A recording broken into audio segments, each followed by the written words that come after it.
ఇది శాస్త్రం లెక్క. అందుకని మంత్రం తంత్రం చదివేటప్పుడు హాయిగా లలితా సహస్రం కానీ విష్ణు సహస్రం కానీ ఎప్పుడంటే అప్పుడు చదువుకొని శుభ్రంగా ఉంటే చాలు, అంతకంటే ఏంలా. మానసిక శుభ్రం, శారీరక శుభ్రత.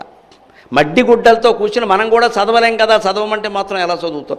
దాంతోనే ఒక్కటేమిటంటే లెక్క మీకు జ్ఞానం కలగాలి అంటే చదివి ఆపేయకండి. సెంటిమెంట్లు చుట్టుకుంటాయి, పూర్తి అవ్వలేదు ఏమవుతుందో, 3 సార్లు చదవలేదు ఏమవుతుందో. అమ్మవారు కక్షణమారి కాదమ్మా, అమ్మవారు దయామయ్యి. నువ్వు మధ్యలో ఆపేసినా ఆవిడేం అందం, 3 సార్లు చదవకపోయినా ఆవిడేం అందం. ఈ చదవడం పూర్తి అవ్వడం ముఖ్యం కాదండి. చదవడం అవగానే 10 నామాలకు అర్థం తెలుసుకుని అప్పుడు ముయ్యండి. ఏడాది తర్వాత మీకు అందరికీ ఎంత జ్ఞానం కలుగుతుందో మీరే చూడండి అమ్మా. నేను నా ప్రవచనాలు మీ కాళ్ళ మీద మీరు నిలబడడం కోసం చెబుతున్నా, నా కాళ్ళ మీద పడ్డం కోసం కాదండి. దయచేసి గ్రహించండి, దయచేసి గ్రహించండి. మీ అంతటి మీరు బాగుండాలి, మీ అంతటి మీరు బాగుండాలి. నా వల్ల బాగుండడం కాదమ్మా, మీ అంతటి మీరు బాగుండాలి. మీరు నేర్చుకోండి, మీరు చదవండి హాయిగా.